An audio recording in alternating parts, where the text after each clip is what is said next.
अस्सलाम वालेकुम, hope you all are doing fine. मुझे बता दीजिए कि कोई प्रॉब्लम तो नहीं है, मेरी आवाज़ में कोई टर्बुलेंस तो नहीं है। Can you hear me clearly? Screen आपको नज़र आ रही है? कोई इश्यूज तो नहीं है, so that we can start work class. Yes, miss, everything is okay. ठीक है। अच्छा, लास्ट टाइम हम नम सिस्टम एनालिसिस को पढ़ रहे थे, आज हम उसी के बारे में फर्दर डिस्कशन करेंगे and then we will do numericals about it. ठीक है, एक minute, let me just fix this. ठीक है, अब लास्ट टाइम जब हम नम सिस्टम एनालिसिस कर रहे थे तो हमने ये फॉर्मूला ड्राइव किया था। ये फॉर्मूला हमें रिप्रेजेंट करता है कि हमारे पास टेम्परेचर का relationship with respect to time. अगर हमारे पास टेम्परेचर मालूम है, हमारे पास बॉडी का, इन्वायरमेंट का, और हमारे पास किसी भी इंस्टेंट का टेम्परेचर मालूम है, तो हम उसके हिसाब से मालूम कर सकते हैं हमें कितना टाइम लगेगा उस टेम्परेचर को अचीव करने में। या हम वाइस वर्सा, हमारे पास टाइम गिवन है और हमें मालूम करना है कि बॉडी उस टाइम पे कितने टेम्परेचर पर पहुंचेगी, तो हम वो भी कैलकुलेट कर सकते हैं। तो हमने ये वाला इक्वेशन लास्ट टाइम ड्राइव की थी और ये हमारे पास रिलेशनशिप शो कर रहा था between the temperature and the time for any particular body या फॉर एनी पर्टिकुलर सिस्टम। अब लम्प सिस्टम एनालिसिस के अंदर हमारा प्रॉब्लम ये था कि हमें जो है लम्प सिस्टम की एप्लीकेशन के बारे में भी डिस्कस करना था कि कहाँ कहाँ हम लम्प सिस्टम अप्लाई करेंगे और कहाँ कहाँ हम जो है नॉर्मल हीट ट्रांसफ़र के जो मोड्स हैं वहाँ वो अप्लाई करेंगे। लम्प सिस्टम हर जगह पे अप्लाई नहीं हो सकता, it's not applicable for every system. तो हमें उसका क्राइटेरिया अंडरस्टैंड करना है, हमें उसका क्राइटेरिया समझना है। तो सबसे पहले हम इस इक्वेशन को डिटेल में समझेंगे and then we will move towards the criteria for using the lump system. ठीक है, अब इस इक्वेशन की बात करते हैं। हमारे पास ये बी का जो हमने कांस्टेंट इंट्रोड्यूस करवाया था, आप सबको याद होगा, ये जो बी का कांस्टेंट था ये रेशियो था हमारे पास मटेरियल की प्रॉपर्टीज़ का। ये हमारे पास जो है प्रोपोर्शनल था टू द, आई थिंक, एक मिनट,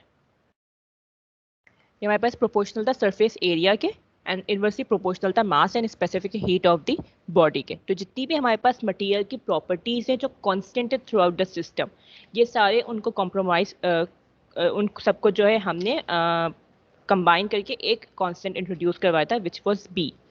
ठीक है, अब हमारे पास बी हमारे पास क्या शो करता है? बी ये शो करता है हमारे पास कि कितनी देर में हमारे पास बॉडी जो है अपना जो है टेम्परेचर अचीव करेगी। जो हमारे पास पूरा इक्विलिब्रियम अचीव करने का प्रोसेस है वो स्लो है या फास्ट है। तो जो बी की वैल्यू है, अगर हमारे पास बी की वैल्यू लार्ज होगी, इसका मतलब ये है कि वो उतनी ही कम टाइम में इक्विलिब्रियम अचीव कर लेगी, उतनी ही कम टाइम पे हमारा वो टेम्परेचर एनवायरनमेंट का अचीव कर लेगी। अगर बी की वैल्यू बहुत स्मॉल है तो इसका मतलब ये है कि वो उतना ही ज़्यादा टाइम लेगी हमारे पास टेम्परेचर अचीव करने में, टेम्परेचर सस्टेन करने में। ठीक है, इस फॉर्मूला के अंदर कोई प्रॉब्लम थी आप लोगों को लास्ट टाइम? कोई ऐसी चीज़ तो नहीं थी जो आप लोगों को प्रॉब्लम होगी? अच्छा, ये वाली बात तो आप लोगों को जनरली नोन है कि हमारे पास जो है जितना ज़्यादा टेम्परेचर डिफरेंस होता है उतना ज़्यादा हीट ट्रांसफ़र होता है। जैसे जैसे टेम्परेचर डिफरेंस कम होने लग जाता है हमारे पास between the surrounding and the body, तो हमारे पास हीट ट्रांसफ़र रेट भी स्लो हो जाता है। तो अगर हमारे पास, जब भी हम बिगनिंग की बात करते हैं, इनिशियली स्टार्टिंग में हमारे पास टेम्परेचर डिफरेंस बहुत ज़्यादा होता है, तो हमारे पास हीट ट्रांसफ़र जो होता है वो हमारे पास रैपिड होता है। तो इसीलिए जो बॉडी का टेम्परेचर है वो रैपिडली चेंज हो रहा होता है। फिर जैसे जैसे हमारे पास टाइम गुजरता जाता है, हमारे पास टेम्परेचर डिफरेंस कम होता जाता है, तो उसकी वजह से हीट ट्रांसफ़र रेट जो है हमारे पास कम हो जाता है और बॉडी का temperature slowly slowly slowly change होने लग जाएगा। ठीक है, ये वाली बात आप लोगों को पता है ऑलरेडी, ये हम कंडक्शन में, आप लोगों ने कन्वेक्शन में भी सीखी होगी, रेडिएशन में भी सीखी होगी। ठीक है, अब हम इसकी एप्लीकेशन के बारे में बात करें। ऊपर वाली इक्वेशन हमने यूज़ कर ली, हमने उससे अपना टाइम मालूम कर लिया, ये किसी भी टाइम पे हमने अपना टेम्परेचर मालूम कर लिया। ठीक है, अब हम उस टाइम या उस टेम्परेचर का करेंगे क्या? ठीक है, हम सबसे पहले बात करते हैं टेम्परेचर की। आपने लेट्स से आपने मालूम कर लिया 10 सेकंड पे आपकी बॉडी का टेम्परेचर क्या होगा या 1 मिनट पे आपकी बॉडी का टेम्परेचर क्या होगा, आपने मालूम कर लिया। उससे आप मालूम कर सकते हैं आपका रेट ऑफ हीट ट्रांसफ़र कितना है। सही है, अगर आपने rate of heat transfer for the convection मालूम करना है, क्योंकि आपकी सराउंडिंग एयर से आपकी हीट ट्रांसफ़र हो रही है टू द बॉडी। ठीक है, तो आप क्या करोगे? एयर क्या है हमारे पास? फ्लूइड है, तो आप कंडक्शन के लिए फॉर्मूला फोरियर्स लॉ तो यूज़ नहीं करोगे, आप Newton's law of cooling use करोगे, क्योंकि आपकी क्या हो रही है? कन्वेक्शन हो रही है from air to the body. तो आप क्या करोगे? Newton's law of cooling use करोगे।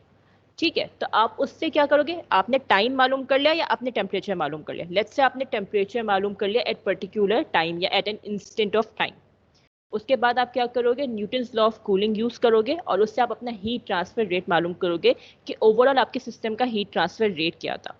हीट ट्रांसफर रेट मालूम करने के लिए आप न्यूटन्स लॉ ऑफ कूलिंग मालूम करोगे, क्योंकि कन्वेक्शन हो रही है। न्यूटन्स लॉ ऑफ कूलिंग हमारे पास क्या होता है, Q equals to HA delta T। ठीक है, अब ये क्योंकि हीट ट्रांसफर रेट है, ये एक पर्टिकुलर टाइम पर है, तो it would be Q as a function of time. जिस टाइम पे आप मालूम कर रहे हो उस टाइम का T होगा ये। ठीक है, फिर H आपके पास क्या आ गया, हीट ट्रांसफर कोफिशिएंट। एरिया क्या हो जाएगा आपके पास, सरफेस एरिया, क्योंकि आपने पहले भी जितने भी आपने थ्रू आउट दी डेरिवेशन आपने सरफेस एरिया यूज किया, उसको आपने AS से डिनोट किया है, तो हम यहाँ पे भी उसको AS से ही डिनोट करेंगे। फिर हमारे पास आ जाता है टेम्परेचर डिफरेंस। तो हम बात कर रहे हैं कन्वेक्शन की, तो कन्वेक्शन के लिए आपके पास सराउंडिंग का टेम्परेचर क्या था, T इन्फिनिटी, तो one variable would be T infinity. और सेकंड टेम्परेचर क्या होगा, जो उस टाइम पर पर्टिकुलर T पर जो आपका टेम्परेचर है बॉडी का, that would be your second T, second temperature. तो it would be T as a function of time. तो इससे आप मालूम कर सकते हो किसी भी पर्टिकुलर इंस्टेंट पर, लेट्स से 1 सेकंड पर, 2 सेकंड पर, 3 सेकंड पर आपका क्या हीट ट्रांसफर रेट है। तो इसके लिए आपको क्या करना पड़ेगा, पहले वाली इक्वेशन यूज करनी पड़ेगी। उस इक्वेशन से या तो आप टाइम मालूम करोगे या उससे आप टेम्परेचर मालूम करोगे, एंड देन फिर आप उससे अपना टोटल हीट ट्रांसफर रेट मालूम कर सकते हो कि उस पर्टिकुलर इंस्टेंट पे आपका कितना हीट ट्रांसफर रेट है। Since heat transfer rate fluctuate करेगा, वेरी करेगा विद रिस्पेक्ट टू टेम्परेचर, जैसे जैसे आपका टेम्परेचर चेंज होता जाएगा हीट ट्रांसफर रेट भी चेंज होता जाएगा, it will not be constant. ठीक है, तो तभी ये एक किसी पर्टिकुलर इंस्टेंट पे, किसी एक पर्टिकुलर टाइम पे हीट ट्रांसफर की बात हो रही है। इसके अंदर कोई प्रॉब्लम, कोई ऐसी चीज जो समझ ना आई हो? Shall we move on? Miss ये इंस्टेंट फिर हमें जब चाहिए तो फिर इंस्टेंट पे टेम्परेचर भी हमें निकालना पड़ेगा ना, उसी देखो, इंस्टेंट पे या गिवन होगा? मेरी बात सुने, इस वाली इक्वेशन की दो एप्लीकेशन है। पहली एप्लीकेशन है कि आप मालूम करोगे कि लेट्स से आपको आपकी सराउंडिंग थी 200 डिग्रीज पर, आपकी बॉडी का इनिशियल टेम्परेचर था 10 डिग्रीज, आपको कितना टाइम लगेगा कि आपकी बॉडी जो है 40 डिग्रीज पे पहुंच जाए, तो आप इस वाली इक्वेशन से टाइम मालूम कर सकते हो। या फिर आप क्या कर सकते हो, आप मालूम कर सकते हो कि 1 मिनट में आपकी बॉडी किस टेम्परेचर पर आएगी। अगर आपने मालूम किया कि 1 मिनट में आपकी बॉडी किस टेम्परेचर पे आएगी, तो आप T as a function of time भी मालूम कर सकते हो कि 1 मिनट पे आपकी बॉडी का टेम्परेचर क्या होगा, जब इनिशियल टेम्परेचर आपकी बॉडी का 10 डिग्रीज था और सराउंडिंग का टेम्परेचर 200 डिग्रीज था। अगर आपने लेट्स से इंस्टेंटेनियस टेम्परेचर मालूम किया है, तो फिर आप उसी इंस्टेंटेनियस टेम्परेचर पे अपना रेट भी मालूम कर सकते हो। अब वो रेट कैसे मालूम करोगे आप, रेट ऑफ हीट ट्रांसफर जैसे मालूम करते हैं फॉर कन्वेक्शन। ठीक है, अब ऑब्वियस सी बात है, जब उस इंस्टेंट पे आप रेट मालूम करो तो आप उसका इनिशियल टेम्परेचर तो यूज नहीं करोगे ना, initial temperature minus final temperature. आप उस पॉइंट पे जो बॉडी का टेम्परेचर है और फाइनल टेम्परेचर है उनका रिलेशनशिप लोगे, उनका आप डिफरेंस लोगे, क्योंकि आप अभी आपने पूरा इनिशियल टेम्परेचर से फाइनल टेम्परेचर अचीव नहीं किया है। ठीक है, अभी आपकी बॉडी सिर्फ जो है उसने जो है टेम्परेचर अपना चेंज कर लिया और वो T टेम्परेचर पर आ गई है, T as a function of time. तो आप उस पर्टिकुलर इंस्टेंट की जब बात करते हो तो उसके हिसाब से आपका टेम्परेचर भी चेंज हो जाएगा। तो ये एप्लीकेशन है। वैसे जनरली जो ये वाली इक्वेशन है ये हमारे पास यूज होती है टाइम मालूम करने के लिए या फिर टेम्परेचर मालूम करने के लिए किसी पर्टिकुलर टाइम पे। अब फर्दर हम क्या करते हैं, फर्दर हमें अगर हीट ट्रांसफर रेट भी मालूम करना है, आगे हमने फर्दर कैलकुलेशन करनी है और हमें मालूम करना है, तो हम क्या करेंगे, इसी टेम्परेचर या इसी टाइम को यूज करते हुए अपना हीट ट्रांसफर रेट मालूम करेंगे। टाइम को यूज करते हुए हीट ट्रांसफर रेट मालूम थोड़ा सा डिफिकल्ट है, टेम्परेचर को लेके हीट ट्रांसफर रेट मालूम करना आसान है कंपैरेटिवली। तो आपके पास डिपेंड करता है कि कौन सी भी चीज़ आपके पास अवेलेबल है, उसके हिसाब से आप अपनी ये वाली इक्वेशन को यूज करोगे and then you will calculate your heat transfer rate for a particular time, एक टाइम के लिए। ठीक है, टोटल नहीं मालूम करोगे आप, सिर्फ एक पर्टिकुलर टाइम के लिए मालूम करोगे, उस पर्टिकुलर टाइम के लिए आप ये वाली इक्वेशन यूज करोगे। ठीक है, समझ आई वाली बात? अच्छा, यूनिट्स को फोकस में रखना। ठीक है, हम क्योंकि हीट ट्रांसफर की बात करें, हम रेट की बात करें, तो रेट की बात करें तो यहाँ पे हमारे पास जो यूनिट होगा इट वुड बी वॉट, यानी किलो जूल पर आर होगा या फिर जूल पर सेकंड होगा। ठीक है, वॉट का जो हमारे पास यूनिट होता है। ठीक है, तो यानी हमारे पास रेट है तो यहाँ पे हमारे पास टाइम का फैक्टर ऑलरेडी इंकॉर्पोरेट हुआ हुआ है। समझ आइए ये वाली बात। अगर हम MCP डेल्टा T यूज करते हैं तो उसका यूनिट हमारे पास किलो जूल होता है या सिर्फ जूल होता है, उसके अंदर हमारे पास आर का या टाइम का कोई फैक्टर नहीं होता। जबकि अगर हम हीट ट्रांसफर रेट की बात करते हैं तो रेट हमारे पास शो कर रहा है टाइम। ठीक है, तो यूनिट के ऊपर काफ़ी फोकस रखना कि आप कंफ्यूज ना हो। ठीक है, अब हम बात करें, हमें मालूम करना है टोटली कितना हीट ट्रांसफर हुआ है बॉडी के अंदर from zero time to let's say T time तक। टी हमारे पास फाइनल टाइम था, तो हमें लेट्स से हमारे पास पूरा जो सिस्टम इक्विलिब्रियम जो अचीव किया उसने जो है 10 मिनट्स में अचीव किया। तो जीरो से लेकर 10 मिनट्स तक उसने कितना हमारे पास हीट ट्रांसफर की, कितना उसका टोटल हीट ट्रांसफर का रेट था, वो कैसे हम मालूम करेंगे। तो हमारे पास हीट ट्रांसफर जो टोटल है रेट हम जो मालूम कर सकते हैं वो हम सिंपली कह सकते हैं कि बॉडी ने कितनी एनर्जी एब्जॉर्ब की। जितनी बॉडी ने एनर्जी एब्जॉर्ब की होगी उतना उसका हीट ट्रांसफर होगा, total amount of heat transfer. ठीक है, क्योंकि अगर हम total amount of heat transfer की ऊपर वाली इक्वेशन अगर हम यूज़ करना चाहें तो इसके अंदर प्रॉब्लम ये है कि इसके अंदर हमारे पास टाइम का फैक्टर इंकॉर्पोरेट हुआ है, लेकिन यहाँ पे हमारे पास टोटल टाइम के हिसाब से हमें मालूम करना है कि कितना हमारे पास बॉडी ने हीट एब्जॉर्ब की या कितना total amount of heat transfer था बॉडी के अंदर फॉर दिस पर्टिकुलर टाइम। तो हम क्या करेंगे, हम उसको रिलेट करेंगे, को रिलेट करेंगे। हमने कैसे को रिलेट किया कि हमारे पास बॉडी ने जितनी एनर्जी एब्जॉर्ब की, जितना चेंज आया उसकी एनर्जी के अंदर, इनिशियली उसके अंदर कितनी एनर्जी थी और आफ्टर सर्टेन टाइम उसकी कितनी एनर्जी हुई, तो वो हमारे पास शो कर रहा है कि उसने कितनी हीट एब्जॉर्ब की या कितनी हीट उसने क्या कहते हैं एमिट की। ठीक है, तो वो हम कैसे मालूम कर सकते हैं, वो हम मालूम करेंगे MCP डेल्टा T से। ठीक है, तो ये हमारे पास है MCP डेल्टा T। अब डेल्टा T क्या होगा हमारे पास, हम बात कर रहे हैं बॉडी की। ठीक है, हम सराउंडिंग की बात नहीं करें।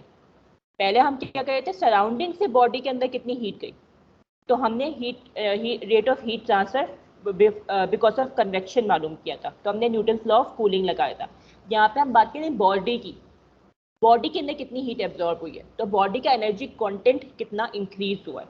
तो जब एनर्जी कंटेंट इंक्रीज हुआ था हमने MCP डेल्टा T यूज किया। अब बॉडी के बारे में बात हो रही है तो बॉडी का इनिशियल टेम्परेचर क्या था, TI, और बॉडी ने फाइनल टेम्परेचर क्या अचीव किया किसी भी पर्टिकुलर टाइम पर, T as a function of time. ठीक है, तो इन दोनों का डिफरेंस है, ये हमारे पास शो करेगा कि इस टेम्परेचर रेंज में बॉडी ने कितनी एनर्जी अपने अंदर कंटेन की, कितनी एनर्जी अपने अंदर एब्जॉर्ब की, कितनी एनर्जी का चेंज आया उसके अंदर। ठीक है, इसका यूनिट क्या होगा, किलो जूल। ठीक है, इसके अंदर टाइम का हमारे पास कोई फैक्टर इंक्लूड नहीं है, इसके अंदर इसका यूनिट क्या होगा, सिंपल किलो जूल। ये पर आवर नहीं बता रहा है, पर सेकंड नहीं बता रहा है, ये सिर्फ एनर्जी बता रहा है कि कितनी एनर्जी उसके अंदर एब्जॉर्ब की है। जबकि पहली वाली इक्वेशन हमारे पास बताई थी रेट ऑफ चेंज। ठीक है, कि कितना एनर्जी के अंदर चेंज आया था, कितनी एनर्जी उसने एब्जॉर्ब की थी पर यूनिट आवर, ठीक है, या पर यूनिट सेकंड, तो वो क्या था, रेट था। ये रेट नहीं है, ये सिंपल एनर्जी कंटेंट है, ये सिंपल एनर्जी है, एनर्जी एब्जॉर्ब है। ठीक है, अब हमारे पास ये बात हो गई कि टोटल एनर्जी बॉडी ने कितनी एब्जॉर्ब की, सराउंडिंग से बॉडी के अंदर कितनी गई और उसके बाद बॉडी ने कितनी एनर्जी एब्जॉर्ब की। ठीक है, हीट लॉसेस के बारे में बात नहीं कर रहे अभी हम। अब हम बात कर रहे हैं कि मैक्सिमम हीट ट्रांसफर कितना हुआ from surrounding to the body. ठीक है, इसके लिए हम क्या करेंगे, हम यूज करेंगे MCP डेल्टा T, क्योंकि मैक्सिमम हीट ट्रांसफर बॉडी के अंदर कितना हुआ, जितना हमारे पास क्या कहते हैं बॉडी ने एनर्जी एब्जॉर्ब करनी। ठीक है, लाजमी हो गया जितनी हीट ट्रांसफर हमारे पास हो रही हो from surrounding to the body, वो बॉडी सारी की सारी एब्जॉर्ब कर ले, क्योंकि बॉडी की भी तो अपनी थर्मल अपनी कुछ कंडक्टेंस है, बॉडी की भी अपनी कुछ रेजिस्टेंस है, एयर की अपनी रेजिस्टेंस है, एयर की अपनी कंडक्टेंस है, तो वहाँ पे हीट ट्रांसफर रेट डिफरेंट होगा।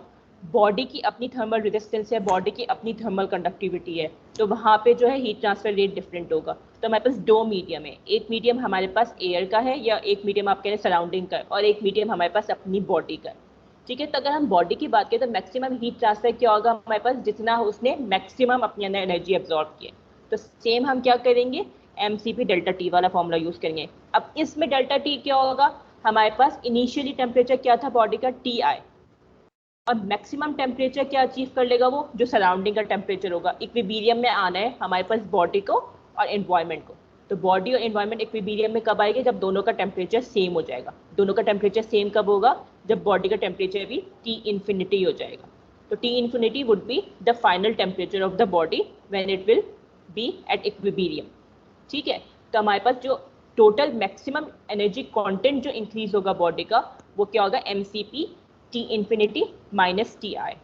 ठीक है, इसका यूनिट भी क्या होगा हमारे पास, किलो जूल, क्योंकि हमने फॉर्मूला कौन सा यूज किया, mCp डेल्टा टी. अगर हम HAS डेल्टा टी यूज करते तो वो हीट ट्रांसफर रेट होता. ठीक है, अच्छा यहाँ पे हमने HA डेल्टा टी इसलिए यूज नहीं किया क्योंकि वो कन्वेक्शन नहीं हो रही है. ठीक है, तो हमने नॉर्मल एनर्जी कंटेंट से मालूम किया कि कितनी एनर्जी हमारे पास एब्जॉर्ब हो रही है या कितनी एनर्जी हमारे पास वो हो रही है. ठीक है, अच्छा फिगर को डिस्कस कर लेते हैं. अच्छा, अब हमारे पास इसको इस तरीके से समझो, हमारे पास बॉडी इनिशियली टाइम 0 पर थी. इसका हर लम्प सिस्टम की बात करते हैं हम, सिर्फ लम्प सिस्टम के अंदर हमारे पास यूनिफॉर्म टेम्परेचर होता है थ्रू आउट द बॉडी. ठीक है, तो लम्प सिस्टम की बात करें तो हमारे पास यहाँ पे हर पॉइंट पर, ठीक है, चाहे वो बॉडी का सरफेस हो चाहे वो बॉडी का कोर हो, हमारे पास हर जगह पे जो टेम्परेचर था वो Ti था, कांस्टेंट टेम्परेचर था, यूनिफॉर्म टेम्परेचर था. ऐसा नहीं है कि हमारे पास सरफेस पे टेम्परेचर डिफरेंट है और अंदर टेम्परेचर डिफरेंट है कोर में. ठीक है, थ्रू आउट द बॉडी हमारे पास टेम्परेचर यूनिफॉर्म था which was Ti at time 0.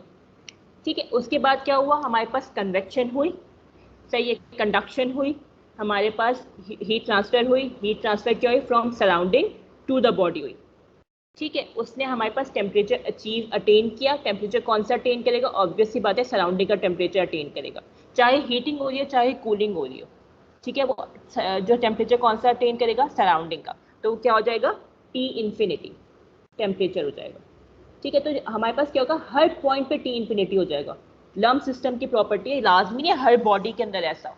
ठीक है, मैंने आपको पहले एग्जांपल भी दी थी मीट की, कि मीट को जब आप क्या कहते हैं ग्रिल कर रहे होते हैं तो आपके पास जो ऊपर अपर लेयर होती है मीट की, जो सरफेस आपके पास डायरेक्टली जो स्टोव से टच कर रही होती है, ग्रिल से टच कर रही होती है, उसका टेम्परेचर डिफरेंट होता है, अंदर का टेम्परेचर डिफरेंट होता है. फिर जैसे जैसे आप थिकनेस मीट की इंक्रीज होती जाती है स्टेक की, वैसे वैसे टेम्परेचर उसका वेरी करता जाता है. ठीक है, अलॉन्ग दी थिकनेस हमारे पास मीट का हमारे पास, जबकि अगर हम यही बॉल ले लें, मेटल की बॉल ले लें, तो मेटल की बॉल में हमारे पास जो टेम्परेचर है वो थ्रू आउट द बॉल काफ़ी हद तक यूनिफॉर्म होता है. आइडियली ऐसा नहीं होता कि 100% यूनिफॉर्म हो कि हर जगह पे, लेकिन काफ़ी हद तक यूनिफॉर्म होता है क्योंकि उसकी थर्मल कंडक्टिविटी इतनी ज़्यादा होती है कि वो फ़ौरन से एफिशिएंटली हीट ट्रांसफ़र कर देता है और जो सरफेस पे उसका टेम्परेचर होता है वही उसके कोर में टेम्परेचर होता है. तो लम्प सिस्टम के लिए हमारे पास सबसे बड़ी कंडीशन यही होती है कि टेम्परेचर यूनिफॉर्म होता है, तो हम उसको लम्प सिस्टम की अजम्पशन यही होती है कि हम टेम्परेचर अज्यूम करते हैं कि कांस्टेंट है थ्रू आउट द बॉडी. ठीक है, तो अब हमारे पास जो हीट ट्रांसफर रेट होगी from Ti to T infinity achieve करने के लिए, जो मैक्सिमम हीट ट्रांसफर उसकी होगी या जो मैक्सिमम एनर्जी कंटेंट इंक्रीज होगा वो क्या होगा हमारे पास, mCp Ti minus T infinity. यहाँ पे Ti क्या है, इनिशियल टेम्परेचर द बॉडी का, T इन्फिनिटी क्या है, फाइनल टेम्परेचर है बॉडी का. ठीक है, इसके अंदर कोई प्रॉब्लम, कोई ऐसी चीज जो समझ ना आई हो, कोई भी क्वेश्चन, कोई ऐसी चीज़ जो मुझे आप रिपीट करने का कहना चाहते हो, क्योंकि इसके बाद हम न्यूमेरिकल्स पे आएंगे. बोलिए बेटा. No miss. ठीक है, अब हम पहले क्राइटेरिया डिस्कस कर लेते हैं. क्राइटेरिया डिस्कस करने के बाद we will move towards the numerical. ठीक है, अच्छा, क्राइटेरिया हमारे पास लम्प सिस्टम का, कि हमें कैसे पता हमें लम्प सिस्टम यूज़ करना है कब और हमें कब लम्प सिस्टम यूज़ नहीं करना है. ठीक है, तो सबसे पहला हमारे पास क्राइटेरिया, हमारे पास आइडेंटिफाई करने का तरीका ये कि सबसे पहले हमें मालूम करनी होती है कैरेक्टरिस्टिक लेंथ. ठीक है, अच्छा, ये जो कैरेक्टरिस्टिक लेंथ की डेफिनेशन मैं बता रही हूँ ये सिर्फ पर्टिकुलरली लम्प सिस्टम के लिए, ऐसा नहीं कि यही कैरेक्टरिस्टिक लेंथ आप हर जगह पे यूज़ कर लोगे, यही आप मास ट्रांसफर में भी यूज़ कर लोगे, यही आप जो है किसी और उसमें भी यूज़ कर लोगे, यही आप जो है नॉर्मल हीट ट्रांसफर में भी यूज़ कर लोगे, हीट एक्सचेंजर में भी यूज़ कर लोगे. नहीं, ये सिर्फ लम्प सिस्टम एनालिसिस के लिए पर्टिकुलर है. कैरेक्टरिस्टिक लेंथ जो है ये जो है ना आप खुद से डिफाइन करते हैं, ये वेरी करते हैं विद रिस्पेक्ट टू फिनोमिना, ये वेरी करते हैं with respect to physical properties, dimension and everything. ठीक है, तो लम्प सिस्टम के लिए पर्टिकुलरली कैरेक्टरिस्टिक लेंथ की डेफिनेशन है कि हमारे पास ये रेशियो होता है वॉल्यूम ओवर सरफेस एरिया. ठीक है, there might be a chance कि मास ट्रांसफर के अंदर कैरेक्टरिस्टिक लेंथ डिफरेंट तरीके से डिफाइन की गई हो, फ्लूइड मैकेनिक्स के अंदर कैरेक्टरिस्टिक लेंथ डिफरेंट तरीके से डिफाइन की गई हो. ठीक है, हीट ट्रांसफर में भी कन्वेक्शन के लिए या कंडक्शन के लिए या हीट एक्सचेंजर के लिए डिफरेंट डिफरेंट क्राइटेरियाज होते हैं कैरेक्टरिस्टिक लेंथ के। लम्प सिस्टम के लिए क्या है, वॉल्यूम ओवर सरफेस एरिया। अच्छा, आई होप कि आप लोगों को पता है कैरेक्टरिस्टिक लेंथ हम क्यों यूज करते हैं, आपको आइडिया है या नहीं है?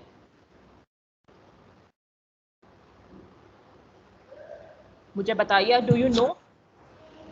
मैं सब बता दें एक बार। अच्छा, मैं बता देती हूँ। देखो, हमारे पास लाजमी नहीं हर दफ़ा जो ना बॉडी बिल्कुल यूनिफॉर्म हो। जैसे सिलेंडर है तो हर दफ़ा सिलेंडर हो, या हमारे पास स्फीयर है तो बिल्कुल हमारे पास यूनिफॉर्म स्फीयर हो, उसके अंदर बिल्कुल भी बल्जेस ना हो, शेप जो है उसकी बिल्कुल ही हमारे पास जो है यूनिफॉर्म हो। सही, जैसे लेट्स से, और या फिर आपके पास लाजमी नहीं कि आपके पास सिलेंडर स्फीयर और रेक्टेंगल ही हो। कभी कभार जैसे आपको हीट ट्रांसफर मालूम करना है, आप लेट्स से आपको एक एग्जांपल ले लो, किसकी एग्जांपल दूं मैं आपको? एक मिनट जो, लेट मी थिंक। कोई अजीब सी इरेगुलर शेप की कोई बॉडी बताओ मुझे।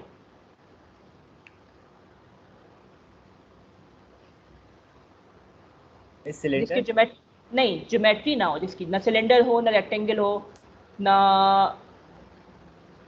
स्क्वायर हो, कोई ऐसी चीज जो इरेगुलर शेप हो। Piece of meat. हाँ, पीस ऑफ मीट कह लो आप। अब पीस ऑफ मीट है, उसकी कोई पर्टिकुलर लेंथ, कोई पर्टिकुलर हाइट, हर जगह पे ऐसा तो नहीं है कि उसकी लेंथ कांस्टेंट है। मैं आपको इससे एक मिनट रुक जाओ, जाती हूँ, फिर मैं आपको ज़्यादा बेहतर तरीके से समझा दूंगी। Just give me a moment, ठीक है? Let me open the,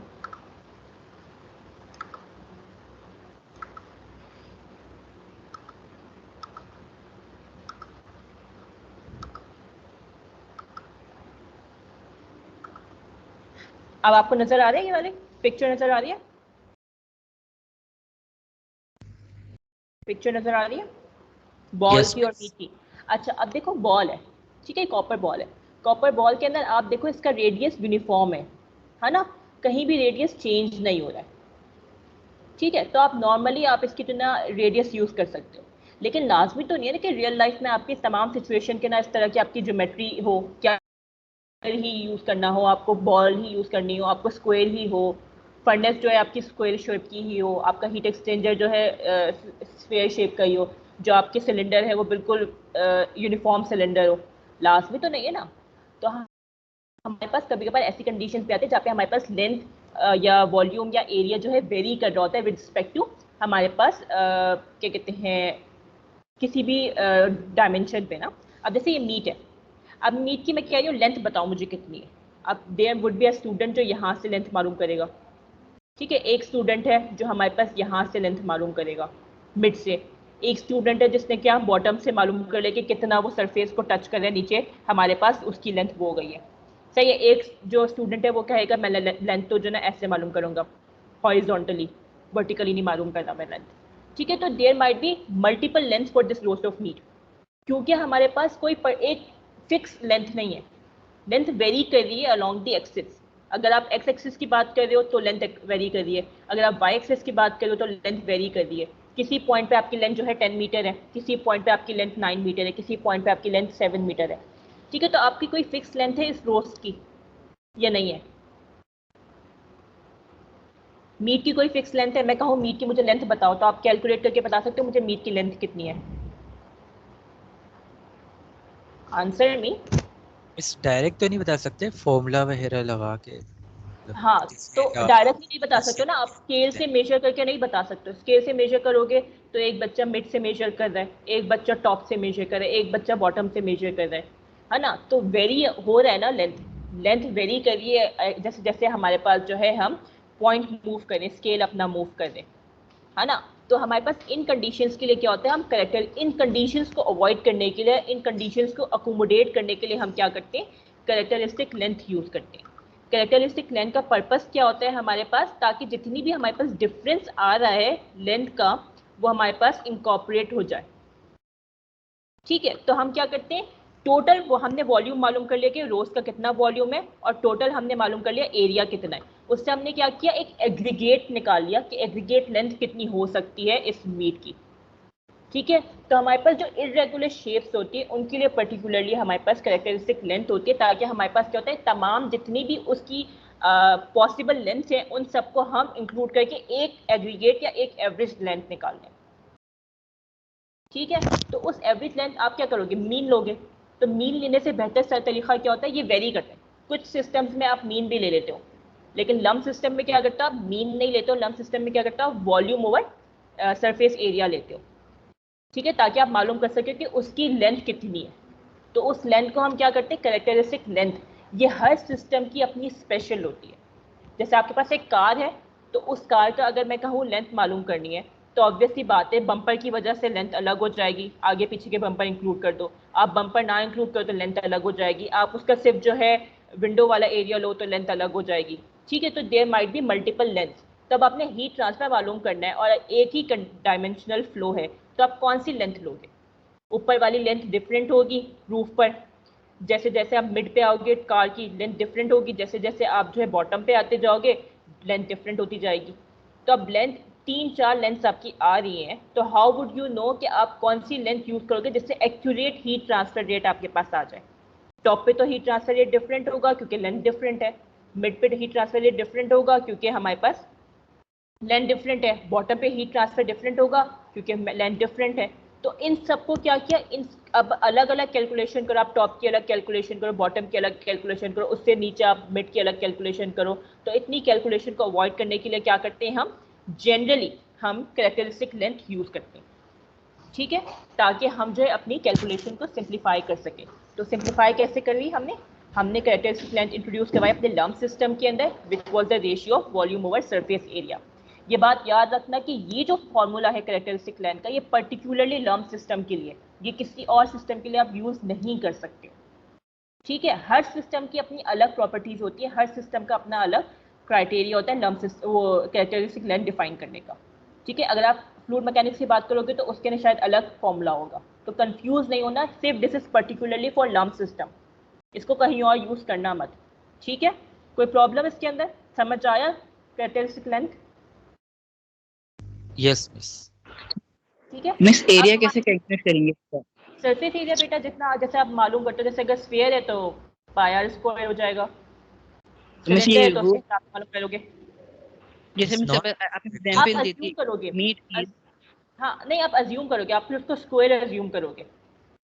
okay miss, ठीक है, ठीक है। अच्छा सेकंड स्टेप क्या है हमारे पास, हमें बियट नंबर आइडेंटिफाई करना होता है, डिटरमिन करना होता है। Biot number I think sir Hasam ने आप लोग को पढ़ा दिया है ऑलरेडी, लेकिन मैं फिर भी थोड़ा सा रिवीजन दे देती हूँ क्योंकि हमारे लिए ये थोड़ा इंपॉर्टेंट है इसके अंदर।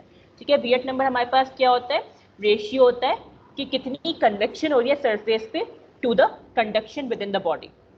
क्या क्या रेशियो है हमारे पास कन्वेक्शन का और कंडक्शन का, ये हमारे पास क्या होता है, बियट नंबर होता है। ठीक है, अब हमारे पास कन्वेक्शन की बात करिए सरफेस पर, तो ऑब्वियसली बात है फॉर्मूला क्या होगा हमारे पास, HA डेल्टा टी।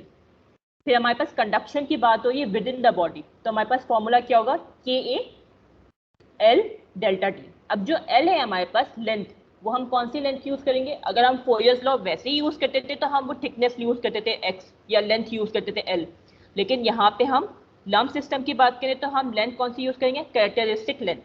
इसीलिए हमें कैरेक्टरिस्टिक लेंथ डिटरमिन करना जरूरी है क्योंकि हम उसकी वजह से बियट नंबर मालूम करेंगे। ठीक है, अब जो एरिया है दोनों का वो क्या हो जाएगा हमारे पास, कैंसिल आउट हो जाएगा। HA डेल्टा टी होता है, KA delta T upon L होता है, तो हमारे पास एरिया एरिया कैंसिल हो जाएगा क्योंकि ऑब्वियसली बात है जो कॉन्टेक्ट एरिया है वो कन्वेक्शन का और कंडक्शन का सेम ही है। ठीक है, तो हमारे पास एरिया एरिया कैंसिल हो गया, टेम्परेचर डिफरेंस भी हमारे पास कैंसिल हो जाएगा क्योंकि जो बॉडी का टेम्परेचर है और सराउंडिंग का टेम्परेचर है कन्वेक्शन के लिए, वही हमारे पास सरफेस का टेम्परेचर है कंडक्शन के लिए और बॉडी का टेम्परेचर है कंडक्शन के लिए, तो वो हमारे पास टेम्परेचर भी कैंसिल हो जाएगा। तो हमारे पास बचेगा क्या, HLC-K। ठीक है, या फिर हमारे पास सेकेंड डेफिनेशन क्या है, conduction resistance with in the body divide bye convection resistance at the surface of the body. अगर हम बात करें रहे हैं हीट ट्रांसफर की, in terms of heat transfer, तो हमारे पास कन्वेक्शन ओवर कंडक्शन होता है। अगर हम बात करें इन टर्म्स ऑफ रेजिस्टेंस तो हमारे पास क्या होगा, कंडक्शन ओवर कन्वेक्शन। ठीक है, अब हमारे पास अगर हम इन टर्म्स ऑफ रेजिस्टेंस हमने बात की तो रेजिस्टेंस क्या होती है हमारे पास, LC अपॉन K। आप एरिया दोबारा से इंट्रोड्यूस करवा दो, डज नॉट मैटर, एरिया फिर से कैंसिल आउट हो जाएगा। और कन्वेक्शन की रेजिस्टेंस क्या होती है हमारे पास, 1/H। ठीक है, इसको आप दोबारा से रीअरेंज करोगे तो you will get the same equation which would be HLC upon K। तो हमारे पास बियट नंबर क्या होता है? It's a relationship between the क्या कहते हैं rate of convection from surrounding to the body divide by rate of conduction within the body. ठीक है, और इसका फॉर्मूला क्या होता है? Heat transfer coefficient multiply by the characteristic length divide by the thermal conductivity of the body. ठीक है, तो इसके अंदर कन्वेक्शन और कंडक्शन दोनों के पैरामीटर्स इंकॉर्पोरेट हो गए। जो हमारे पास सराउंडिंग से लेके बॉडी तक कन्वेक्शन हो रही थी उसको भी हमने इंकॉर्पोरेट कर दिया बाय यूजिंग H, और जो हमारे पास from the surface of the body within the body जो हमारे पास कंडक्शन हो रही थी उसको भी हमने इंकॉर्पोरेट कर दिया by using the value of K thermal conductivity. और जो सरफेस एरिया और वॉल्यूम का रिलेशनशिप था उसको भी हमने इंकॉर्पोरेट करवा दिया by using the characteristic length, कि कितनी हमारे पास एरिया जो है या कितनी हमारे पास लेंथ है वो हमारे पास कॉन्टैक्ट में है फॉर कन्वेक्शन और फॉर कंडक्शन। ठीक है, तो दोनों चीज़ें हमारे पास इंकॉर्पोरेट हो गई। ठीक है, ये हमारे पास क्राइटेरिया। अब हमारे पास जब हम बात करते हैं जनरली हमारे पास क्या होता है कि हमारे पास के पहले कन्वेक्शन होगी और फिर कंडक्शन होगी। सराउंडिंग से हमारे पास जो हीट है वो हमारे पास बॉडी के में कन्वेक्ट होगी। कन्वेक्ट कैसे होगी? हमारे पास कन्वेक्ट कैसे होगी?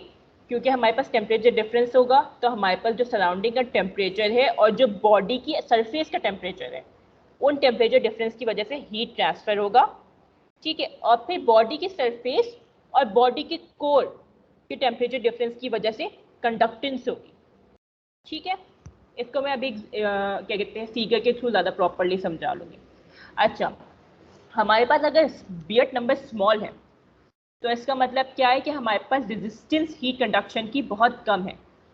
इसका मतलब ये हमारे पास के टेम्परेचर ग्रेडियंट जो हमारे पास बॉडी के अंदर का टेम्परेचर है वो ऑलमोस्ट यूनिफॉर्म है, यानी टेम्परेचर ग्रेडियंट बहुत कम है, टेम्परेचर डिफरेंस बहुत कम है। अगर हमारे पास स्मॉल बियट नंबर है इसका मतलब ये कि हमारे पास डिनोमिनेटर स्मॉल है, यानी हमारे पास न्यूमरेटर स्मॉल है हमारे पास।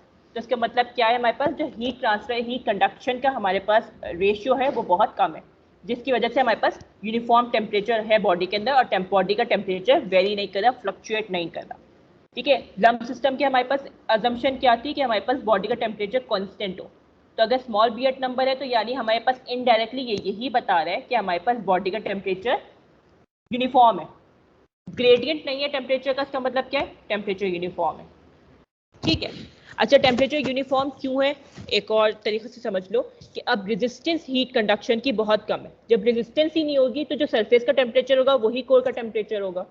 अगर जितनी ज़्यादा रेजिस्टेंस होगी हमारे पास हीट कंडक्शन की तो उतना ज़्यादा हमारे पास टेम्परेचर ग्रेडियंट होता है, क्योंकि ऑब्वियसली बात है हीट को सरफेस से लेके कोर तक फ्लो करने में रेजिस्टेंस आ रही है तो टेम्परेचर फ्लक्चुएशन भी होगी। कोर सरफेस पे टेम्परेचर कुछ और होगा, कोर का टेम्परेचर कुछ और होगा। जितनी कम हीट रेजिस्टेंस होगी उतना इजीली टेम्परेचर फ्लो कर सकेगा, हीट फ्लो कर सकेगी, उतनी इजीली टेम्परेचर कम जल्दी जल्दी जो है बॉडी अचीव कर सकेगी, अटेन कर सकेगी। तो जितना हमारे पास सरफेस का टेम्परेचर होगा उतना ही कोर का टेम्परेचर हो जाएगा। ठीक है, समझ आई वाली बात। अब लम्प सिस्टम का हमारे पास क्राइटेरिया क्या होता है कि हमारे पास जो बियट नंबर है अगर वो लेस देन 0.1 है तो हम लम्प सिस्टम यूज कर लेंगे। ठीक है, अगर हमारे पास लेस देन 0.1 नहीं है बियट नंबर तो हम फिर लम्प सिस्टम नहीं यूज करते, फिर हम नॉर्मल हीट ट्रांसफर की मोड्स यूज करते हैं। अगर कन्वेक्शन हो रही है तो हम कन्वेक्शन यूज करेंगे, अगर कंडक्शन हो रही है तो कंडक्शन यूज करेंगे, रेडिएशन हो रही है तो रेडिएशन। अगर दोनों हो रही है, कन्वेक्शन कंडक्शन दोनों हो रही है, तो हम दोनों को अलग अलग यूज करके दोनों को ऐड अप करेंगे। ठीक है, लम्प सिस्टम हम यूज नहीं कर सकते हैं अगर बियट नंबर ग्रेटर देन 0.1 है। ठीक है, अच्छा लम्प सिस्टम का क्राइटेरिया मैंने आपको बताया, हम क्राइटेरिया की बात करें। सबसे बड़ा क्राइटेरिया तो ये है कि बियट नंबर अगर लेस देन 1 हुआ तो आपने लम्प सिस्टम यूज कर सकते हैं। अगर बियट नंबर लेस देन 1 नहीं हुआ तो you will avoid using lump system. ऐसा नहीं कि आप बिल्कुल भी यूज नहीं कर सकते, there would be a certain case जहाँ पे लम्प बियट नंबर जो है ग्रेटर देन 0.1 होगा, लेकिन हम फिर भी लम्प सिस्टम यूज करेंगे। ये एग्जाम्पल मैंने प्रिपेयर की हुई है, मैं आप लोग को बताऊंगी और क्यों करेंगे ये भी बताऊंगी। ठीक है, लेकिन हमारे पास जनरल क्राइटेरिया यही है कि 0.1 से ग्रेटर वैल्यू पर वी डू नॉट यूज या we avoid using lump system analysis. Lump system की प्रॉपर्टी क्या है? वही कि जो हर पॉइंट पे throughout the body temperature क्या होगा? यूनिफॉर्म होगा। ठीक है, अगर इस पॉइंट पे टेम्परेचर T1 है तो इस पॉइंट पे टेम्परेचर T2 है और इस पॉइंट पे टेम्परेचर T3 है, यहाँ पे लेट्स से T4 है, तो T1, T2, T3 ऑलमोस्ट एक दूसरे के इक्विवेलेंट होंगे। ये नहीं कि बिल्कुल इक्वल होंगे, रियल सिस्टम में ऐसा नहीं होता कि बिल्कुल इक्वल हो। अगर यहाँ पे 5 डिग्रीज है तो यहाँ पे 5.1 डिग्रीज भी हो सकता है, 5.2 डिग्रीज भी हो सकता है, ऐसा नहीं कि यहाँ पे एग्जैक्टली 5 डिग्रीज हो, ठीक है। लेकिन लम्प सिस्टम में क्या होता है, 5% एरर के चांसेस होते हैं, ठीक है। विद इन 5% अगर एक दूसरे के वैल्यूज की अगर ये वैल्यूज हैं तो you will accept the values, आप उसको यूनिफॉर्म ही कंसीडर करोगे। बल्कि सिर्फ लम्प सिस्टम के लिए नहीं, जनरल आपके ये हमारे पास रिसर्च के रूल्स भी यही होते हैं कि अगर हमारे पास वैल्यूज के दरमियान वैल्यूज एक दूसरे के विद इन 5% है तो यू विल अप्रॉक्सीमेट देम, आप उनको यूज करोगे अप्रॉक्सीमेटली और आप उसको एक ही वैल्यू कंसीडर करोगे, ठीक है। आप उसको अलग अलग वैल्यूज नहीं कंसीडर करोगे, क्योंकि हमारे पास जो 5% एरर होता है वो नेग्लिजिबल होता है, ठीक है। विद इन 5%, 5% इज ग्रेटर नहीं, लेस देन 5% या विद इन 5% अगर हमारे पास हो तो हमारे पास नेग्लिजिबल होता है। तो ये जो T1, T2, T3 है हमारे पास, ये एक दूसरे के इक्विवेलेंट है, इक्वल नहीं है बट इक्विवेलेंट है। There might be a chance कि ये थोड़े ऊपर नीचे फ्लक्चुएटेड हो, लेकिन विद इन 5% अगर वैल्यूज हैं टेम्परेचर की तो you can easily use lump system. अगर विद इन 5% नहीं है वैल्यूज एक दूसरे की तो you will avoid using lump system. जैसे हमने एग्जांपल दी थी कॉपर बॉल की, टेम्परेचर विद इन 5% होगा हर पॉइंट पर तो हम वहाँ पे इजीली लम्प सिस्टम यूज कर सकते हैं। लेकिन रोस्ट बीफ की बात करेंगे तो वहाँ पे टेम्परेचर विद इन 5% से ज़्यादा हमारे पास था तो हम वहाँ पे लम्प सिस्टम अवॉइड करेंगे यूज करना, ठीक है। कोई प्रॉब्लम? अब क्राइटेरिया डिस्कस कर लेते हैं, ठीक है। पहला तो स्टेप है बियट नंबर हमने मालूम करना है। बियट नंबर मालूम करने के लिए आप कैरेक्टरिस्टिक लेंथ मालूम करोगे, ठीक है। फिर अगर बियट नंबर सेटिस्फाई नहीं हो रहा 0.1 से अगर हमारे पास ग्रेटर है तो you will not use lump system. लेकिन you can use lump system अगर आप थोड़ा बहुत एरर, अगर आपके मतलब आपकी रिसर्च है या आप कोई कैलकुलेशन करो जिसमें आप थोड़ा बहुत एरर का मार्जिन रख सकते हो तो आप फिर भी लम्प सिस्टम यूज कर सकते हो, इतना कोई मसला नहीं है, ठीक है। लेकिन अगर आपको बिल्कुल एक्यूरेट रिजल्ट चाहिए तो अगर बियट नंबर अगर ग्रेटर देन 0.1 हुआ तो आप नहीं यूज करोगे। लेकिन ऐसा नहीं कि आप बिल्कुल भी यूज नहीं कर सकते, ठीक है। अगर थोड़ा बहुत मार्जिन है, थोड़ा बहुत एरर का चांस है तो ग्रेटर देन 0.1 से भी आप लम्प सिस्टम यूज कर सकते हो, नॉट अ प्रॉब्लम। कोई प्रॉब्लम, कोई क्वेश्चन ऐसा? मिस न्यूमेरिकल के अंदर हमें लिखा हुआ होगा कि इतने % एरर का चांस है? नहीं लिखा हुआ तो नहीं होगा न्यूमेरिकल के अंदर। तो मिस वहाँ पे हम 0.1 से लेस देन यूज करेंगे बियट नंबर। हाँ मैं वहाँ पे लेस देन यूज करेंगे। मैं आपको बता दूंगी अभी न्यूमेरिकल करवाएंगे ना तो यू विल अंडरस्टैंड कि कहाँ कहाँ हमारे पास जो है ना थोड़ा बहुत अलाउ है, मार्जिन है, कहाँ कहाँ मार्जिन नहीं। अभी हम जब न्यूमेरिकल्स करेंगे ना तो एक न्यूमेरिकल है जिसके अंदर हमने फिर भी यूज किया हुआ लम्प सिस्टम, तो यू विल अंडरस्टैंड कि हमने क्यों यूज किया हुआ है, ठीक है। इतना कोई परेशानी वाली बात नहीं है। अच्छा, तो समरी में क्या है, क्राइटेरिया क्या है हमारे पास? पहला क्राइटेरिया क्या है? बियट नंबर लेस देन या इक्वल्स टू 0.1 होना चाहिए, ठीक है। अच्छा, बियट नंबर हमारे पास लेस देन 0.1 कब होता है? मोस्टली एक तो ये हमारे पास अगर हमारे पास कैरेक्टरिस्टिक लेंथ अगर कम हो हमारे पास, यानी हमारे पास स्मॉल बॉडीज हो तो बियट नंबर ऑटोमेटिकली हमारे पास कम आता है, ठीक है। तो अगर स्मॉल बॉडीज हैं, क्राइटेरिया नंबर 2, या फिर हाई थर्मल कंडक्टिविटी है, यानी जो के की वैल्यू है वो बहुत ज़्यादा है तो भी हमारे पास बियट नंबर क्या होता है? लेस देन आता है या बहुत स्मॉल आता है। या हमारे पास एच की वैल्यू जो है बहुत स्मॉल है तब भी हमारे पास क्या होता है? बियट नंबर स्मॉल आता है। तो ये तीनों रीजन है, क्योंकि बियट नंबर क्या है हमारे पास? H multiplied by characteristic length divide by the thermal conductivity. तो ये तीनों का इफेक्ट क्या होता है? बियट नंबर पे ही आता है। तो अगर हमारे पास कैरेक्टरिस्टिक लेंथ अगर हमारे पास कम होगी तो eventually it will lead to a smaller Biot number. अगर हमारे पास थर्मल कंडक्टिविटी बिगर होगी, हायर होगी, उसकी वैल्यू काफ़ी लार्ज होगी तो ऑब्वियसली बात है it will lead to smaller Biot number. अगर हमारे पास हीट ट्रांसफर कोफिशिएंट है, इसकी वैल्यू स्मॉलर होगी तो obviously it will lead to the smaller Biot number, ठीक है। तो बियट नंबर आपने लम्प सिस्टम उस वक्त यूज करना है जब बियट नंबर आपका लेस देन या इक्वल्स टू 0.1 हो। कोई प्रॉब्लम इसके अंदर? Now we are moving towards numerical. तो कोई भी ऐसी चीज जो समझ ना आई हो? जी जी पूछिए। मैम अगर इरेगुलर सरफेस हो तो उसका हम लोग एरिया और उसके वॉल्यूम कैसे निकालेंगे? देखो, इरेगुलर सरफेस होगी ना तो आप उसको अज्यूम करोगे कि जो है सिलेंडर, जैसे अब एक न्यूमेरिकल ऐसा आएगा जिसके ना इरेगुलर सरफेस होगी, तो हमने उसको अज्यूम किया कि वो सिलेंडर है, ठीक है। तो थोड़ा बहुत एरर का मार्जिन आता है, ऐसा नहीं कि बिल्कुल एक्यूरेट वैल्यू आ जाएगी आपकी, लेकिन आपको somehow exact value, approximate value, near value मिल जाएगी, ठीक है। तो हमारे पास कैरेक्टरिस्टिक लेंथ का पर्पस यही होता है, क्योंकि इरेगुलर शेप्स हैं तो ऑब्वियसली बात है length with in the across the axis या अक्रॉस द डायमेंशन हमारे पास वेरी कर रही है। तो वजह ही यही है कि वॉल्यूम और एरिया का जो एवरेज या हम जो रेशियो निकालेंगे उससे हमारे पास समहाउ हमारे पास नियर वैल्यू आ जाएगी लेंथ की, ठीक है। तो इतना परेशान होंगे। अगर जैसे आपके पास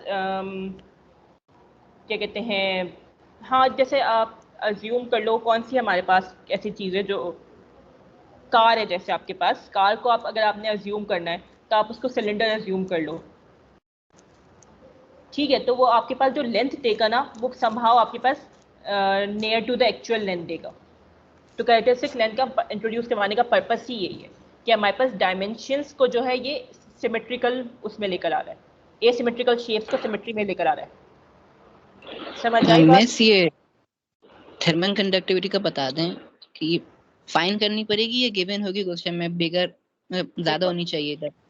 थर्मल कंडक्टिविटी तो आपको पीछे टेबल से मिल जाती है, हमने किया तो है कंडक्टेंस के अंदर ये तो मिस अगर ये कम होगी तो हम फिर नहीं अप्लाई कर सकते नंबर? नहीं, देखो बीएट नंबर तो आपने हर हाल में कैलकुलेट करना है। जब तक बीएट नंबर नहीं कैलकुलेट करोगे आपको, देखो ये सिर्फ एक छोटी सी वो है, लाजमी नहीं है, हार्ड एंड फास्ट रूल नहीं है कोई। मैंने कोई बताया नहीं कि लेस देन इतनी होनी चाहिए थर्मल कंडक्टिविटी या इतनी ग्रेटर देन दिस होनी चाहिए तो आप ये लम्प सिस्टम यूज कर सकते हो। ये सब इवेंचुअली ये सारी चीज़ें क्या करेंगे, आपके बीएट नंबर पे इफेक्ट करेंगे।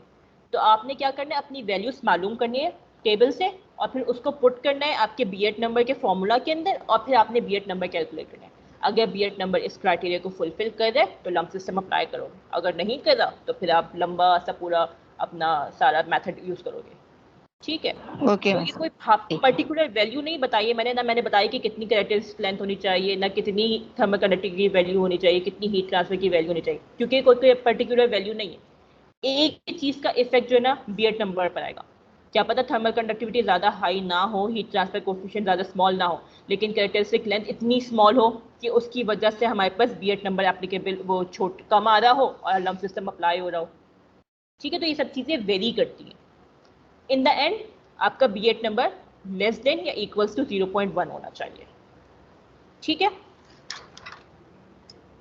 कोई और प्रॉब्लम, कोई और ठीक है क्वेश्चन? मिस।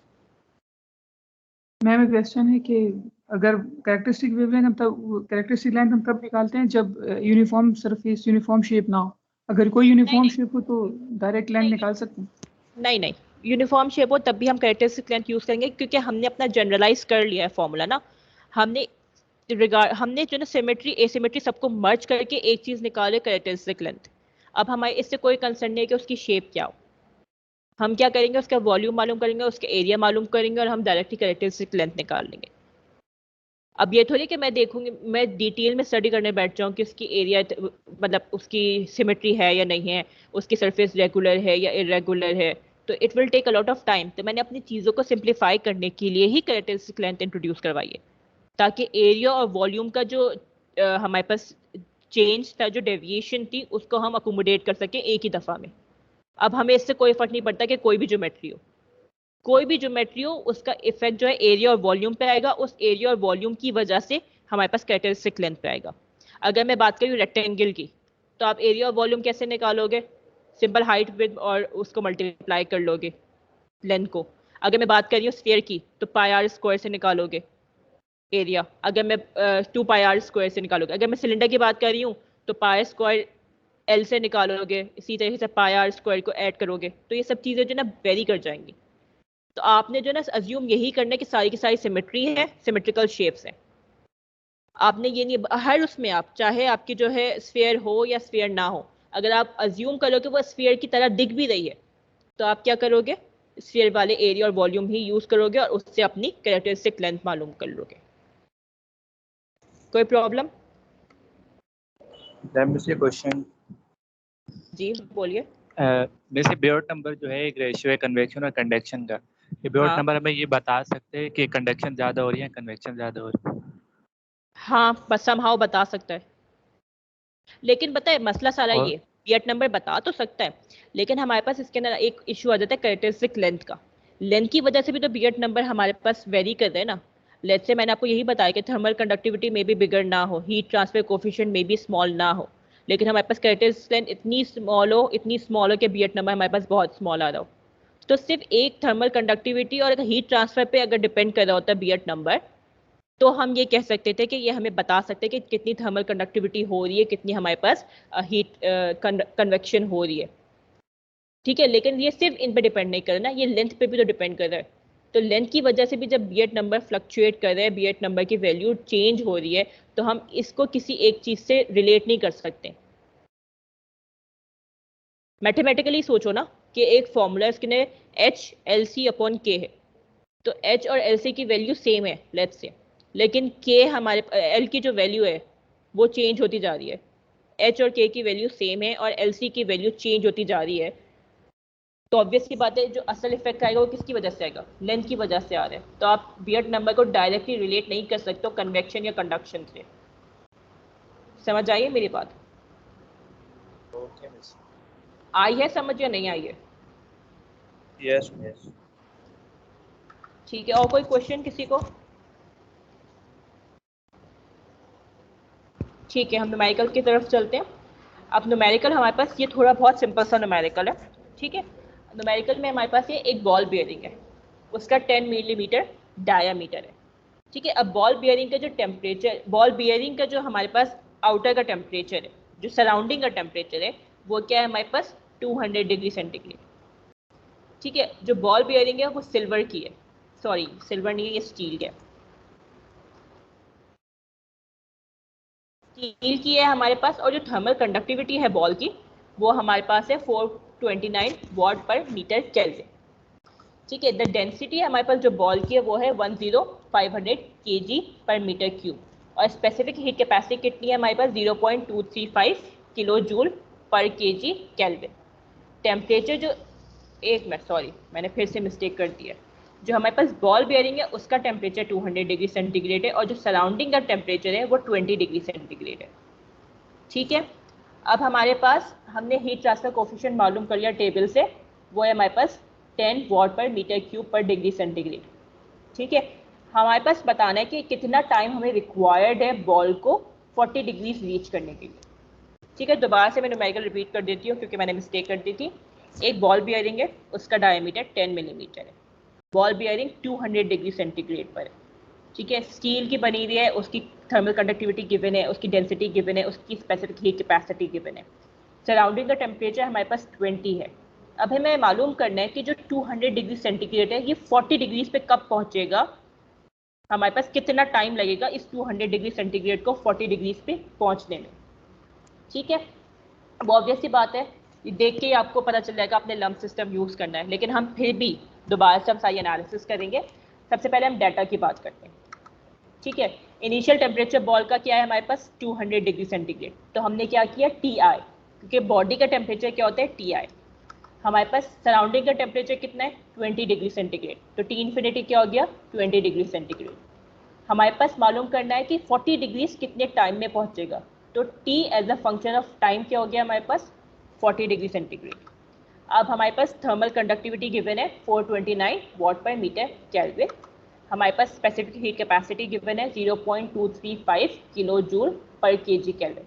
अच्छा मेरी बात यहाँ पे ध्यान रखिएगा, यूनिट्स का ख्याल रखा करिए। ठीक है, ये किलो जूल है तो आपको इसको कन्वर्ट करना पड़ेगा जूल पर केजी केल्विन में। ठीक है, आप किलो जूल को यूज़ नहीं कर सकते क्योंकि ये वॉट है। ठीक है, डायमीटर क्या है हमारे पास 10 मिलीमीटर है, इसको चेंज करना पड़ेगा इनटू मीटर एसआई यूनिट्स में। ठीक है, डेंसिटी हमारे पास है 10500 kg per metre cube. Heat transfer coefficient है हमारे पास 10 watt per metre square degree centigrade. Time हमें मालूम करना है कितना टाइम हमें रिक्वायर्ड है बॉडी को 200 से 40 डिग्री पहुंचने में। ठीक है, अच्छा एक और बात ये कि यहाँ पे हमारे पास थर्मल कंडक्टिविटी के में गिवन है, स्पेसिफिक हीट कैपेसिटी के में गिवन है, जबकि हमारे पास heat transfer coefficient degree centigrade में गिवन है, except for the radiation. Radiation के अंदर हमारे पास यूनिट चेंज करना जरूरी है टेम्परेचर का। रेडिएशन के अंदर आपको केल्विन में लेकर आना लाजमी है, लेकिन कंडक्शन और कन्वेक्शन के अंदर आप यूनिट चेंज ना भी करो तो कोई फ़र्क नहीं पड़ता। अगर आप केल्विन में रखो तब भी सेम आंसर आएगा, अगर आप डिग्री सेंटीग्रेड में रखो तब भी सेम आंसर आएगा, ठीक है। हाँ, लेकिन ऐसा ना हो कि आपके पास एक यूनिट डिग्री सेंटीग्रेड में और दूसरा यूनिट डिग्री फ़ारेनहाइट में। सही है, जिस तरह हमारे पास केल्विन और डिग्री सेंटीग्रेड का रिलेशनशिप होता है उसी तरह फ़ारेनहाइट और रैंकाइन का रिलेशनशिप होता है। तो अगर डिग्री सेंटीग्रेड और केल्विन है एक उसमें, तो आप उसको वैसे ही रखो, it will not effect much, ठीक है। लेकिन आपको हमेशा रेडिएशन के अंदर हमारे पास यूनिट चेंज करना ज़रूरी है टेम्परेचर का। कन्वेक्शन और कंडक्शन के अंदर अगर आप ना भी चेंज करो तो it will not be a issue, ठीक है। ये बात समझ आई है, ये तो आपको पता होगी कि रेडिएशन में चेंज करना कंपलसरी है, ठीक है। अब हमारे पास अज्यूम क्या करें, हम अज्यूम करें कि जितनी भी हमारे पास थर्मल प्रॉपर्टीज़ हैं वो हमारे पास सेम है, ठीक है। अब सोल्यूशन की बात करते हैं। सोल्यूशन के लिए हमारे पास सबसे पहले हमें मालूम करना है कि हम लम्प सिस्टम यूज़ कर सकते हैं या नहीं कर सकते, ठीक है। तो लम्प सिस्टम के लिए हमारे पास क्या मालूम करना है हमने, कैरेक्टरिस्टिक लेंथ। कैरेक्टरिस्टिक लेंथ के लिए हमारे पास क्या चाहिए, वॉल्यूम चाहिए और एरिया चाहिए, ठीक है। हमारे पास सिर्फ डायमीटर गिवन है 10 मिलीमीटर, तो हम सबसे पहले मालूम करेंगे एरिया। एरिया क्या है, पाई डी स्क्वायर, ठीक है। तो हमने वैल्यू सब्स्टिट्यूट की, डायमीटर था 10 मिलीमीटर, 10 मिलीमीटर को मैंने चेंज कर दिया इनटू मीटर, तो इट वुड बी 0.10 मीटर। सही है, वैल्यू सब्स्टिट्यूट की, मेरे पास सरफेस एरिया आ गया 3.142 मल्टीप्लाई बाय 10 की power -4 metre square. Same goes for volume. Volume मालूम करना है मैंने, ठीक है। बॉल थी, स्फीयर थी, तो वॉल्यूम क्या होगा, π/6 d, ठीक है। वैल्यू सब्स्टिट्यूट की मैंने, डायमीटर की जगह पे डायमीटर की वैल्यू रखी, वॉल्यूम आ गया मेरे पास v = 5.236 मल्टीप्लाई बाय 10 की पावर -7 मीटर क्यूब। मेरे पास अब एरिया आ गया है, वॉल्यूम आ गया। अब मैं इजीली कैरेक्टरिस्टिक लेंथ मालूम कर सकती हूँ। मैंने कैरेक्टरिस्टिक लेंथ मालूम कर ली by using this formula LC = V/AS, ठीक है। वैल्यू सब्स्टिट्यूट की, मेरे पास कैरेक्टरिस्टिक लेंथ आ गई। इस यहाँ तक किसी को कोई प्रॉब्लम, कोई भी इशू, न्यूमेरिकल का कोई ऐसी चीज जो समझ ना आई हो? इस एरिया का फॉर्मूला πr²। डी स्क्वायर होता है ना, r/2 होता है ना, मैंने नहीं रखा, आप डी स्क्वायर रखो, फॉर्मूला सही है। 4 आएगा बेटा आर स्क्वायर होता है ना, r²/4 होता है ना। डायमीटर को r/2 करूंगी तो चेक कर लेना, फॉर्मूला बिल्कुल ठीक है, कोई इतना इशू नहीं है, this is okay. Okay miss. क्या करेंगे, कैरेक्टरिस्टिक लेंथ मालूम कर लिए हमने, अब हम क्या करेंगे, बीएट नंबर मालूम करेंगे। बीएट नंबर कैसे मालूम करेंगे, BI = HLC/K, ठीक है। ये हमारे पास फॉर्मूला है। H हमारे पास गिवन था, कैरेक्टरिस्टिक लेंथ हमने मालूम कर ली है, थर्मल कंडक्टिविटी हमारे पास गिवन थी, हमने क्या किया, वैल्यू सब्स्टिट्यूट करी, बीएट नंबर हमारे पास आ जाएगा, ठीक है। अच्छा, अगर आपके पास H की वैल्यू गिवन ना हो, आप क्या करोगे, अपेंडिक्स में जाओगे, देख लोगे एयर की वैल्यू क्या है, H की, heat transfer coefficient. Thermal conductivity मालूम नहीं है, आप देख लोगे स्टील की थर्मल कंडक्टिविटी क्या है एवरेज टेम्परेचर पर, आप वो ले लोगे, ठीक है। तो इसके अंदर कोई प्रॉब्लम तो नहीं है। अगर वैल्यूज गिवन ना हो तो आपको पता है ना कि अपेंडिक्स से कैसे वैल्यू मालूम करनी है, कोई इशू तो नहीं। No miss. बीएट नंबर हमने मालूम कर लिया, हमारे पास बीएट नंबर आया 0.000387। अब ऑब्वियस सी बात है, आपको देख के ही पता चल रहा है ये लेस देन 0.1 है, ठीक है। यानी आप लम्प सिस्टम यूज कर सकते हो। अब हम क्या करेंगे, लम्प सिस्टम यूज करेंगे, ठीक है। लम्प सिस्टम यूज करने के लिए हमारे पास क्या है, बी मालूम करना पड़ेगा। बी क्या होता है हमारे पास, बी की वैल्यू होती है हमारे पास, आई थिंक भूल गए मैं भी, हाँ ये HAS/ρVCP, ठीक है। Heat transfer coefficient into surface area divide by density, volume and specific heat capacity. सारी वैल्यूज आपके पास गिवन है। H आपके पास डाटा में गिवन थी, एरिया आपने कैलकुलेट कर लिया था, डेंसिटी आपके पास गिवन थी डाटा के अंदर, वॉल्यूम आपने कैलकुलेट कर लिया था, CP आपके पास गिवन था, ठीक है। आपने सब्स्टिट्यूट की वैल्यू, CP आपके पास जो गिवन था ये आपके पास किलो जूल पर kg केल्विन में था, तो ऑब्वियसली बात है जब किलो जूल था तो आप इसको जूल में लेकर आओगे, तो मैंने क्या किया 10 की पावर 3 यहाँ पे इंट्रोड्यूस करवा दिया। कोई प्रॉब्लम इसके अंदर, 10 आपके पास H की वैल्यू गिवन थी, A आपने कैलकुलेट किया हुआ था, डेंसिटी आपके पास गिवन थी, वॉल्यूम आपने कैलकुलेट किया था, स्पेसिफिक हीट कैपेसिटी गिवन थी, लेकिन गिवन थी आपको किलो जूल पर केजी केल्विन में, इसको मैंने जूल पर केजी केल्विन में चेंज कर लिया। कोई प्रॉब्लम इसके अंदर, कोई इशू? No miss. ये वैल्यू सब्स्टिट्यूट की, बी की मेरे पास वैल्यू आ गई 0.002432 सेकेंड इनवर्स। बी का यूनिट मैंने लास्ट लेक्चर के अंदर डिस्कस कर लिया था, 1/2 होता है, यानी सेकेंड इनवर्स बी का यूनिट होता है। ठीक है, अब हमारे पास बी की वैल्यू आ गई है। लम्प सिस्टम यूज हो सकता है, लम्प सिस्टम का फॉर्मूला मैं यूज करूंगी, t as a function of time minus T infinity, T I minus T infinity equals to E minus B T. सही, वैल्यू सब्स्टिट्यूट करूंगी, हमारे पास टेम्परेचर मालूम, t as a function of time क्या है 40 degrees, T infinity क्या है हमारे पास 20, इनिशियल टेम्परेचर क्या है हमारे पास सिल्वर का 200, और हमारे पास सराउंडिंग का टेम्परेचर क्या है 20। तो मैंने सब्स्टिट्यूट किया 40, जो हमारे पास टेम्परेचर अचीव करना था, कितना टाइम रिक्वायर्ड था हमारे पास 40 डिग्रीज अचीव होने में, तो उसकी जगह पे मैंने लिखा 40 माइनस 20 जो हमारे पास सराउंडिंग का टेम्परेचर था, 200 जो हमारे पास बॉडी का टेम्परेचर था इनिशियली, और 20 जो हमारे पास सराउंडिंग का टेम्परेचर था। E minus B T, B T की जगह पे मैंने B की वैल्यू रख दी और T हमारे पास एज इट इज आ गया। ठीक है, इजीली आप इसको सॉल्व कर सकते हो। ठीक है, ln लोगे, बल्कि हाँ, तो आपके पास आराम से वैल्यू आ जाएगी। T आपके पास आया 903.6 second, which is equivalent to 15 minutes almost. ठीक है, कोई प्रॉब्लम इसके अंदर?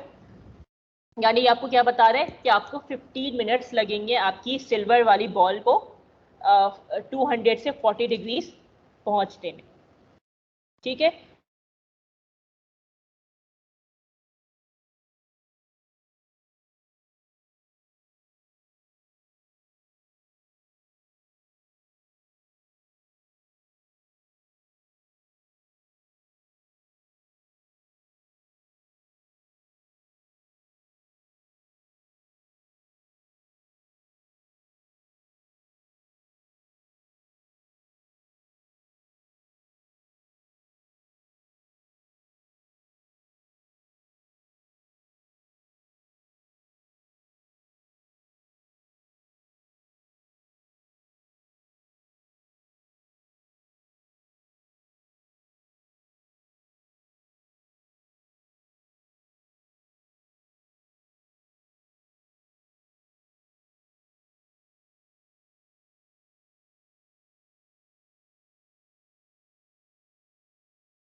बेटा कोई भी प्रॉब्लम जो आप लोगों को समझ ना आई हो, प्लीज लेट मी नो।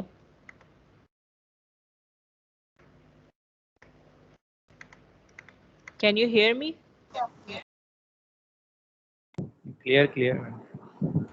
सब क्लियर है? अच्छा, अब जो हमें इसकी बात करनी थी रेजिस्टेंस की, वो हम डिस्कस कर लेते हैं, फिर हम एंड करेंगे वाली क्लास आज और फिर हम कंटिन्यू करेंगे कल से। ठीक है, अब हमारे पास उसको समझने की कोशिश करो। ठीक है, हमारे पास ये बॉल है स्टील की। ठीक है, स्टील का इनिशियल टेम्परेचर, जी स्लाइड स्क्रीन विजिबल नहीं। ठीक है, मैं शेयर करना भूल गई दोबारा से। नेक्स्ट क्लास, नेक्स्ट बेटा आप उसकी क्लास है आप लोगों की, 1-2 मिनट रुक जाओ। अब नजर आ रही है स्क्रीन आप लोगों को? Yes ma'am. ठीक है, आपके पास जो ये बॉल है, ठीक है, सराउंडिंग का टेम्परेचर T इन्फिनिटी था। Yeah. जी बोलो बेटा। चलो दैट्स ऑल फॉर टुडे, हम कल से कंटिन्यू करेंगे इसको। इस तरह आप लोग डिस्टर्ब करते रहोगे तो फिर मुश्किल है। Let me take the attendance then you can leave.